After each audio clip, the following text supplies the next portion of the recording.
normally a flow chart is used to represent a flow of a program. When it comes to a program, when it comes to a automated system, it says how the flow continues. The starting is here, then next step is here, next step is here, next step is here. So then steps of a work is told under the flow chart. As an example, if I want to explain how to cook rice, this may be my same example I took in my classroom as well. When it comes to cooking rice, we may explain the steps. That's what the flow chart is. Then at first I can say that we take rice, raw rice.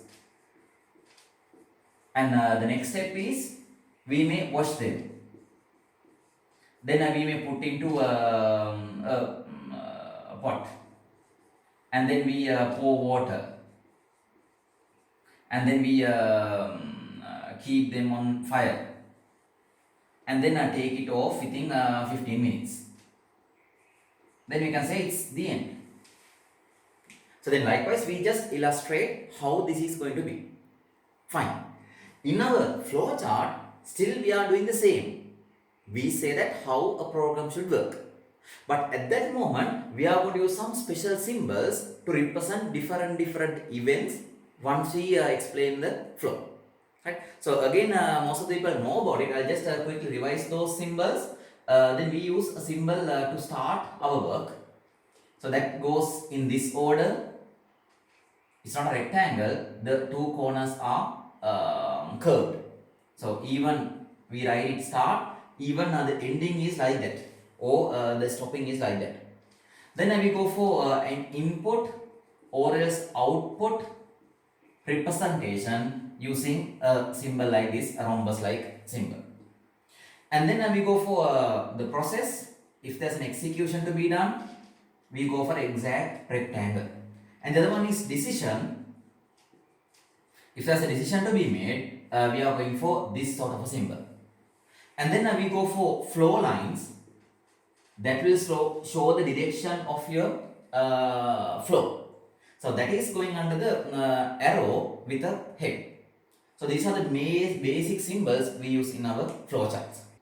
So you have to think in the program's point of view. Right? So then as an example, now we are going to construct programs. Then assume that you are the program now. It's not you. If you are Nimal, now you are not Nimal, now you are the program.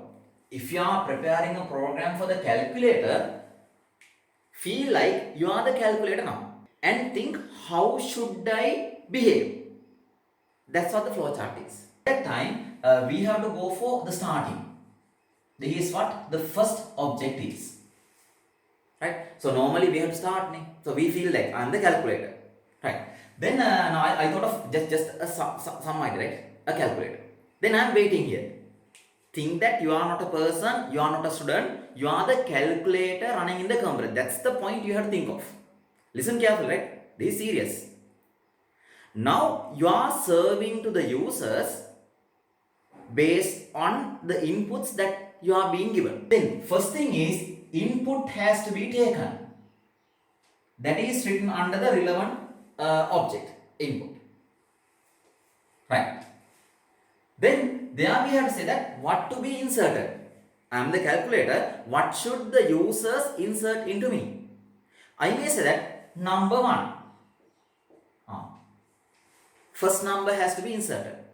We don't know what that number is. Number 1 will be inserted.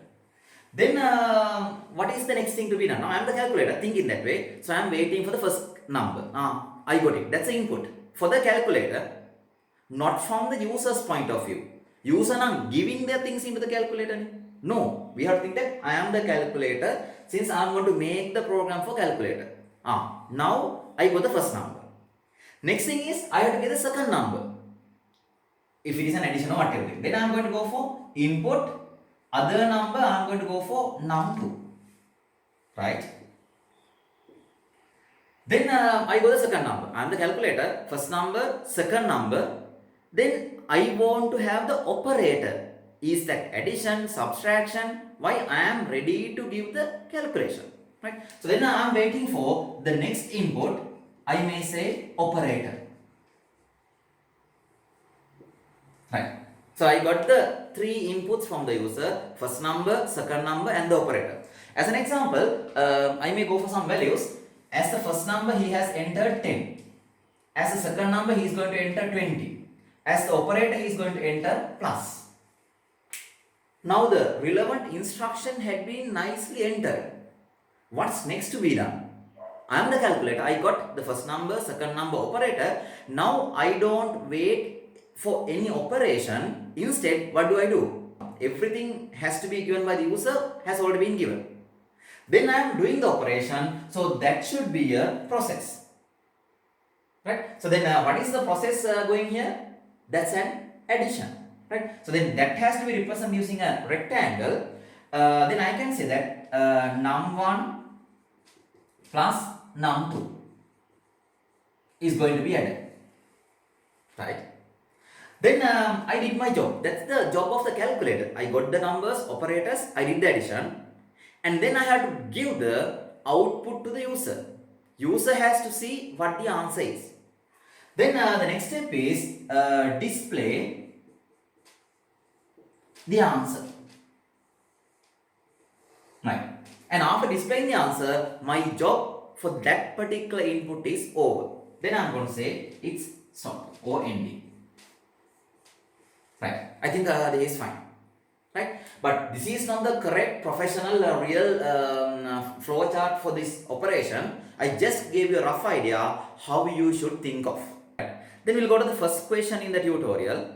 That is to say that a program to display the text hello world. Right. So then this is the first program we have to do. It's a simple instruction. It says that we have to construct a program. Is that doing addition calculations or is that just displaying the text? Just displaying the text. So we don't need to wait for any input. Think that you are the program. I am not the user. I am not the person who types things. I am inside the computer now. Jump into the computer. Right. Now think that instruction, the program should be whenever the user open the program, it should display hello world. Then if the person asks me to run the program, I just give the hello world thing. If it is a case, is there any input, is there any processing or just an output is available in it? It's having only an output. We start the program and as soon as we start it, the next step is giving the outcomes. What is that output? Hello world. Right? So then we start the program. This is the first question in the tutorial. We start it and the next thing is to give the output. You should understand today. The next thing should be display. The text to be displayed is hello world. This is a simple program. Normally the first program, the first thing we do. Now after displaying that, what is next to be done? According to the instruction given in the question, a program to display the text hello world. Then that's all. After displaying that, the program should not do any other thing. Then this is a program. So we say that end or even you can say it as stop. I think you understood it. Then some rules. When going for the flow chart, you know that the same symbol. This symbol is used for both input and output. In my calculator I showed you, if there's an input we use this. Even if there's a display or output we use the same symbol. Therefore, when you use this symbol as a tradition, you better write the operator. What will you do now? Is that an input? Is that a display? Otherwise, the person who checks this will be confused if you write like this, hello world. Then you don't know, is this an input of hello or output of hello? Then to avoid that, we must write, yes, no problem, we are displaying them. According to our flowchart concepts, not only display, we people can write print. And then you write what to be printed, what to be given out. Sometimes you can write output. So these are some possible keywords to represent an output. And the other thing is, this is a text. The question says that display the text hello world. So hello world is the exact text to be displayed. whoever double clicks on this, he should be seeing this. Then this exact perfect thing has to be given out. So that is written within double quotes to say that whatever within the double quotes has to be displayed. So double quotes or using of double quotes here is a must. So after the keyword, you better write this colon. The reason is this is separating your keyword. Highlight that. You better write. Right? So then you must write this symbol, the colon. That is that this is the command. Then you say what to be inserted, what to be given out. Then I am going to go for the fourth one. You know that, you can read it. A program to insert the name of the user and to display it on the screen. What is that? Now say that this is the program. Now you are the program. I told it. Think your thinking. This is a program. Now I am running in the computer. What should I do? That's what they say, that a program to insert the name and display it on the screen. So I am inside the computer now. When the user runs it, now someone is running me. Then at first I am asking, hey, what is your name? Then don't I need to take an input? It's given in the question as well. Input the name of the user. If this program is executed by Nimal, what will he enter? He may enter Nimal. Right. Then what should I do? I am the program. He typed Nimal. Then I am display, you are Nimal. Get the name, giving them. Then you may ask, so why do we need to go for such compact programs? This is just to teach you input output, right? We don't write such programs in the real world. Here the incident is different. We have to get an input and then whatever you received has to be given out. If it is executed by Nimal, Nimal is the text to be inserted. But unfortunately, if this is executed by Mala, what will be her input? Mala will be given. Then what should I give? Nimal or Mala? It should be given as Mala. Then I have to output Mala when the input comes like this. I have to output Nimal when the input is given as Nimal. Now when I am writing the earlier program, I wrote that for everyone good morning. If it is executed by Nimal, if it is executed by Mala, no worry, good morning is the same text. Now you understand that what we need to give out is based on the input. So first thing is I have to ask the name. Under the program, under the flow chart, I have to go for an input. Okay. What is the input? The name of the user. When I am getting the name, as soon as the name is inserted, shouldn't that name be stored inside the computer temporarily? Why should I store it? Why? He entered Nimal. Then as the program, I am the program now, I had to get that. Enter your name quickly. Hurry up, type your name. Nimal. Okay, then I am going to admit it. Keeping it. Not forever, until I finish my job. Then temporarily I have stored it. Now I am the computer. Inside the computer, where should be stored? We have memories. If it is a temporary memory, where will that be? In the RAM. So then into the RAM, we have to pass whatever the thing that has been inserted. And that will be kept for a temporary time period. Next thing is, once you go for the RAM, is that storing only the name entered by the user, or is that storing every running data in the computer? That's what we did the first lesson. RAM is holding all the running data in the computer. If I am running Zoom, some of the data from Zoom is also there. If I am running Word, some of the data from Word is there. Operating system data there. So this is a huge means a big space where many more things are there. So inside that, the name inserted by the user is also kept. Then I have to go for a certain location on the RAM, which is called as a variable. This is the next keyword we should learn. When I am going for the programming, users will insert things. They have to be temporarily stored inside the program until I finish my executions. So they are stored in the RAM, but if they are saved somewhere in the RAM, we don't know where it is exactly. So what we do is, we are going for a named location or labeled location in the RAM called as variable. So we go for a labeled location called as variable. Inside that, we are telling that keep whatever inserted by the user. Understand this carefully. If you miss one point, sorry. Then what I have to say as the program, take or give your name, and I'll store that in the labeled location in the memory.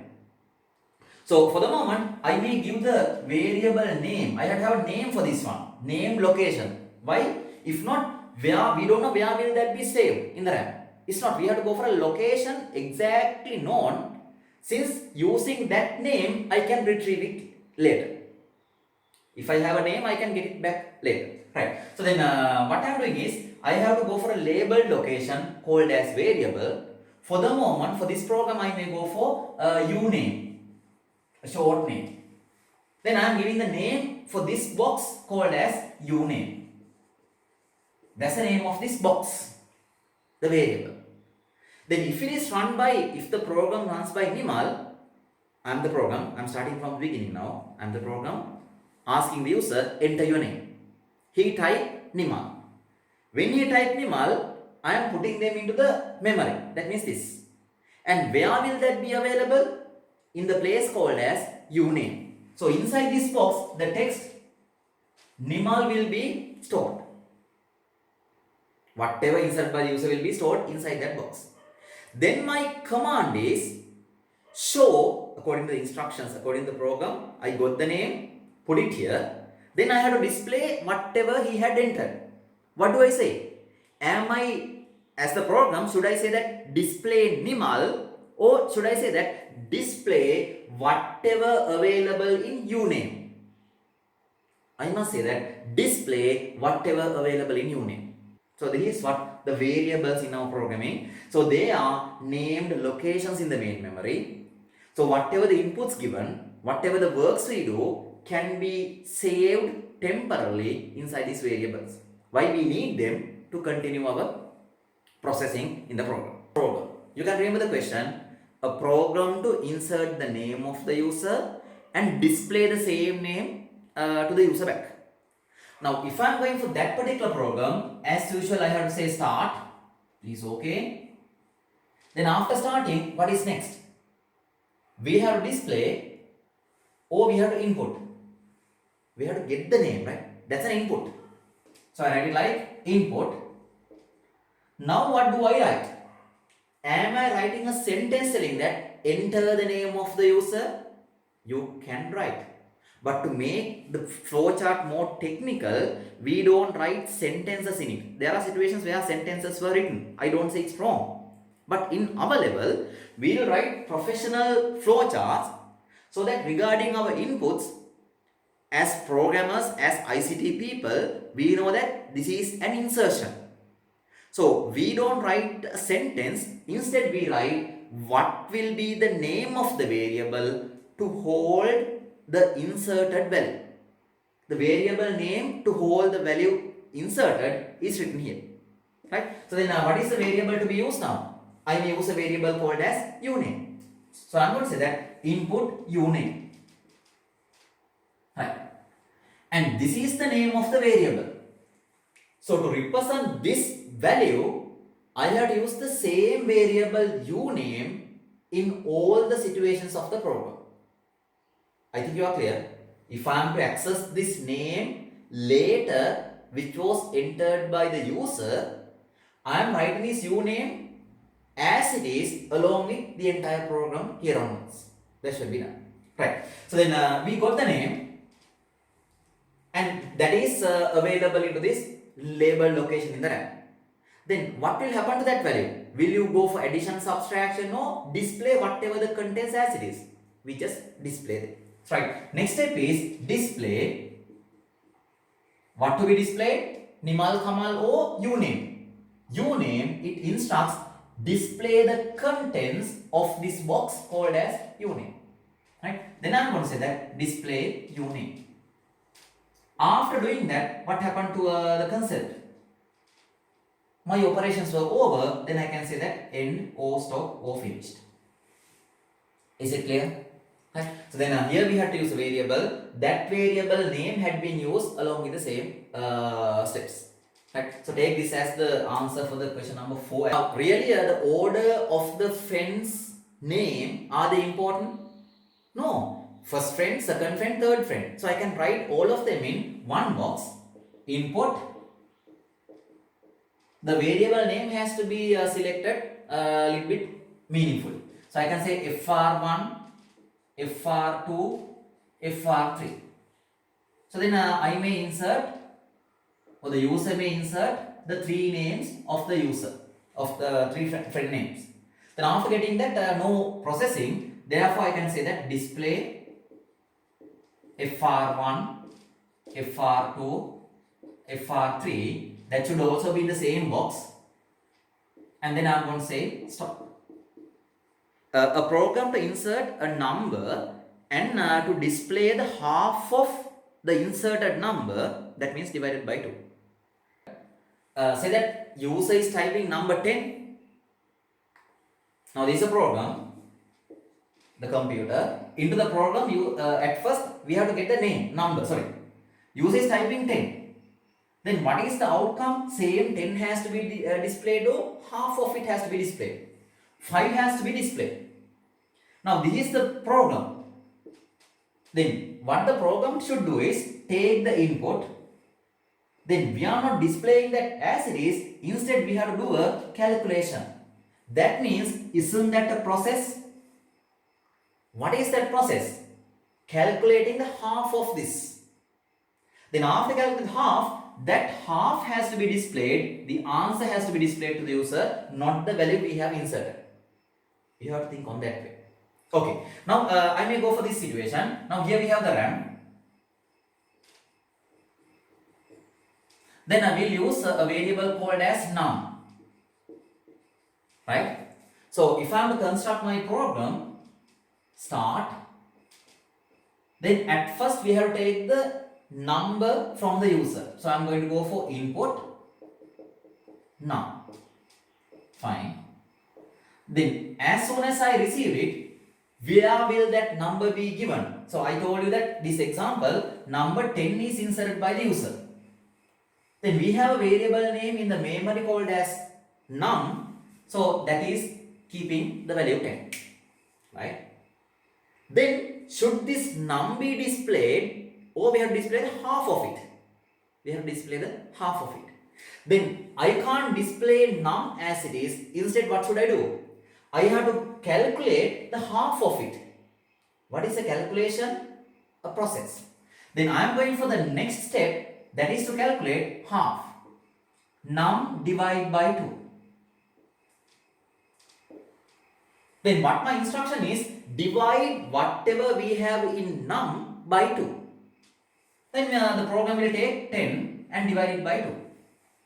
After getting the answer, so answer will be taken as 5. Computer gets it. And where will that answer be kept?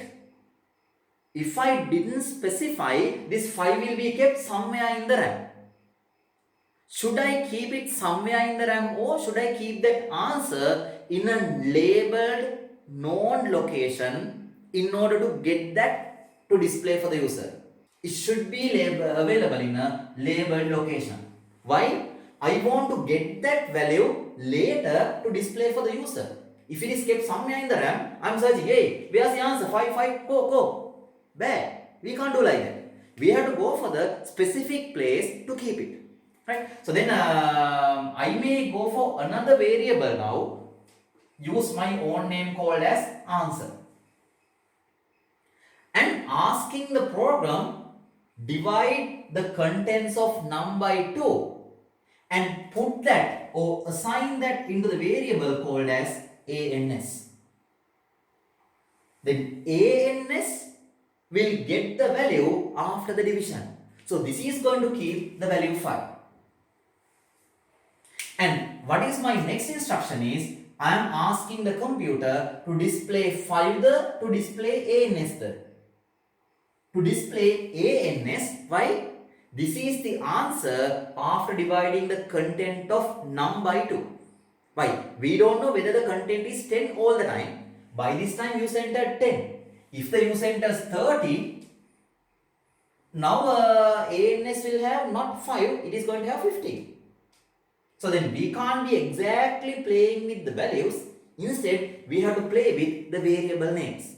The content will be changing, but the names are going to be fixed along with the program. I think you are clear. If you miss one point, sorry. And then what is our next thing? We are going for displaying ANS.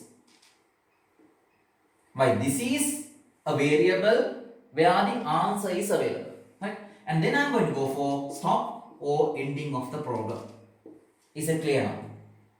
Right? So then the lesson for you to learn here is, when you do a change for the variable value, when you do a processing or when you do a mathematical operation, the answer must be assigned into another variable.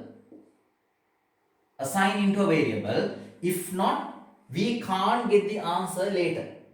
So then other point for you to learn here is, when I am writing that operation, this one, I wrote it like this. Num2 divided by 2 goes for ANS. Then you feel like, here we have the equivalent. So I may write like num divided by 2 goes for ANS. Is this correct or wrong? This is wrong. You can't write this. If you use the equal sign, that says whatever you have on the right hand side is going to be put into the left hand side. That's what the meaning in our program. Right hand side value is put into this one. When you go for num, we insert it as 10. Then if 10 is divided by 2, answer comes as 5. This 5 must be put into the new variable ANS. This is the correct order. If you write it the other way around, what happens? What our instruction is, put whatever you have in ANS into this. Then it won't work. Why? ANS has no values yet. ANS will get the value after dividing this by 2.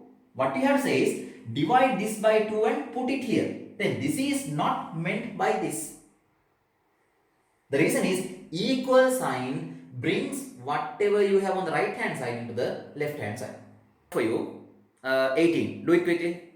A program to insert a number and to display the answer by multiplying it by 5. You can understand it. I am the program. I have to be inserted a number.